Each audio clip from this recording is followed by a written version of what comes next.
Hello friends, நம்ம இன்றைக்கி எதை பற்றி பார்க்க போனால் இலக்கிய பரபர எபிசோடில் என்ன இன்ட்ரெஸ்டிங்கான சுவாரஸ்யமான விஷயம் நடக்கும் போது நாங்கள் பார்க்க போகிறோம். வாங்க வீடியோக்குள்ளே போயிடலாம். எப்படியாவது வந்து நம்மளுடைய கார்த்தியை வந்து திருத்தி ஆகணும் அப்படின்ட்டு பார்த்தீங்கன்னா நம்மளுடைய ஜானகி அம்மா எடுத்த முடிவு தான் வந்து சரியா அப்படின்னு சொல்லிட்டு நம்மளுடைய கௌதம் சாரும் வந்து அதுக்கான ஏற்பாடை வந்து ஆரம்பிக்கிறாங்க. ஆனால் பார்த்தீங்கன்னா அது என்ன ஏற்பாடுனா நம்மளுடைய கார்த்தியோட கல்யாண ஏற்பாடு தாங்க. இதுக்கு மேலே வந்து அஞ்சலி கூட வந்து இந்த கார்த்தி வந்து வாழக்கூடாது, அவள் வந்து திறந்த மாட்டான், இந்த வீட்டுக்குள்ளே வந்து கொண்டு வர மாட்டான் அப்படின்ற மாதிரி வந்து நம்ம ஜானகி அம்மாவும் சொல்கிறாங்க, நம்ம கௌதம் சொல்கிறாங்க. நம்மளுடைய இலக்கிய பார்த்தீங்கன்னா கௌதம் நீங்கள் வந்து ரொம்பவே வந்து அவசரப்படுறீங்க, எதுக்காக வந்து கார்த்திக்னு ஒரு கல்யாணம் பண்ணோம், அதான் அஞ்சலி இருக்கால அவளே வந்து திருந்தி மறுபடியும் வந்து கார்த்திக் கூட வந்து சேர்ந்து வாழ்வா சந்தோஷமா அப்படின்றாங்க. உன்னுடைய மாமா பொண்ணுன்றதால நீ வந்து சப்போர்ட் பண்ணாத அப்படின்ற மாதிரி நம்மளுடைய கௌதம் சார் சொல்கிறீங்க. இதுக்கப்புறம் பார்த்தீங்கன்னா இந்த அஞ்சலி ஒரு பக்கம் வந்து என்னை எப்படியாவது வந்து ரூம்குள்ளே வந்து வெளியே கொண்டு வந்துருமா அப்படின்ட்டு பார்த்தீங்கன்னா சொல்கிறாங்க. அதுக்காக பார்த்தீங்கன்னா நம்ம சின்னாமணி போயிட்டு சாவி கேட்குறேன். அதுக்கு பார்த்தீங்கன்னா நம்மளுடைய மாசிலாமணியே வந்து தரைக்குறவா பெத்த அப்பனையே தரைக்குறவா வந்து பேசுகிறாங்க. அதுக்காக பார்த்தீங்கன்னா திட்டுத்தனமாக அந்த ரூமோட சாவி வந்து எடுத்துடுறாங்க. எடுத்துகிட்ட அப்புறம் பார்த்தீங்கன்னா மாசிலாமணி வந்து வெளியே போயிட்ட அப்புறம் பார்த்தீங்கன்னா அந்த டோரை வந்து ஓப்பன் பண்ண போகிறாங்க. நம்மளுடைய லட்சுமி எவ்வளோ வந்து தடுத்தும் அதை வந்து தடுக்க முடியறது இல்லைங்க. அதனால் பார்த்தீங்கன்னா அந்த அஞ்சலி வந்து வெளியே வந்து என்ன தான் வந்து பண்ண போகிறா அப்படின்றத வந்து அவளோட நானும் வந்து எதிர்பார்த்துட்டு இருக்கேன்.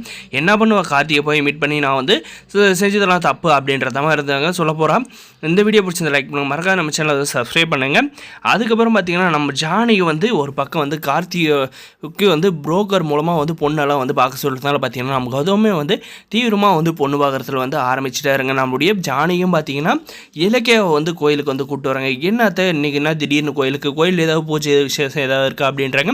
ஒன்றும் இல்லை, இங்கே ஒரு ஜோசியர் இருக்காராம், கைராசியான ஜோசியரான், இவர் சொன்னதெல்லாம் நடக்குமா, கார்த்தியோட ஜாதகத்தை எடுத்துகிட்டு வந்திருக்கான், அவங்கள்ட்ட வந்து கொடுத்துங்க பார்க்கலாம் அப்படின்றதுக்காக தான் எடுத்துகிட்டு வந்தேன் அப்படின்றாங்க. கார்த்திக்கு என்னத்த அவசரம் கல்யாணத்துக்கு இப்போதைக்கு அப்படின்ற மாதிரி சொல்கிறாங்க. என்னுடைய பையனை வந்து நான் உயிரோட வந்து பார்க்கணும், அவன் டெய்லியுமே வந்து குடிச்சிட்டு வரான், இதெல்லாம் வந்து சரிப்பட்டு வராது, அவனுக்கு ஒரு கால் கட்டு போட்டால் தான் வந்து கரெக்டாக இருப்பான் அப்படின்ற மாதிரி வந்து நம்ம ஜானகி வந்து சொல்கிறாங்க. அதுக்கு பார்த்தீங்கன்னா அஞ்சலியை வந்து திறந்து கண்டிப்பாக வந்து கார்த்திக் கூட வந்து சேர்ந்து அவளுக்கு வந்து வாய்ப்பு கொடுக்கலாம் அப்படின்ற மாதிரி வந்து இலக்கியா வந்து பேசுகிறாங்க. அதுக்கு பார்த்தீங்கன்னா சரி அவள் திருந்தி வருவான்றது வந்து சரிதான், அதுவரையும் என்னுடைய மகன் வந்து உயிரோட இருப்பான்னு உன்னால் வந்து உறுதியளிக்க முடியுமா அப்படின்ற மாதிரி கேட்குறாங்க. இந்த கேள்விக்கு பார்த்தீங்கன்னா இடி இடித்த மாதிரி பார்த்தீங்கன்னா நம்மளுடைய இலக்கியா எந்த ஒரு பதிலும் சொல்லாத வந்து அப்படியே சைலண்ட்டாக வந்து இருக்காங்க. நம்மளுடைய ஜானகியம்மா எடுத்த முடிவு தான் வந்து கரெக்டு, கார்த்திக் வந்து ஒரு கல்யாணம் பண்ணி வைக்கிறது தான் ரைட்டு அப்படின்னு நினைக்கிறவங்க இந்த வீடியோக்கு ஒரு லைக் பண்ணுங்கள், மறக்காத நம்ம சேனலை வந்து சப்ஸ்கிரைப் பண்ணுங்கள். நீ என்ன தான் சொன்னாலும் வந்து என்னுடைய மகன் கார்த்திக் வந்து அவன் வாழ்க்கையை வந்து சீரமைக்கிறதுக்கு முதல் வந்து நான் உனக்கு கல்யாணம் தான் வந்து பண்ணி வைப்பேன், நான் வந்து ஜோசியர் பார்க்க போகிறேன், நீ வரதில்லை அப்படின்ற மாதிரி வந்து கெட்டு போயிடுறாங்க. நம்மளுடைய இலக்கிய யோசிச்சுட்டு அங்கே நிற்கிறாங்க. நம்மளுடைய ஜானகி எடுத்த முடிவு ரைட்டு அப்படின்னு நினைக்கிறோம். இந்த வீடியோக்கு லைக் பண்ணுங்கள். இலக்கியா இப்போ வந்து அந்த அஞ்சலி பக்கம் நிற்கிறது வந்து தப்பு அப்படின்னு நினைக்கிறவங்க இந்த சப்ஸ்கிரைப் பண்ணாதான் சப்ஸ்கிரைப் பண்ணுங்கள். தேங்க்ஸ் ஃபார் வாட்சிங் கைஸ்.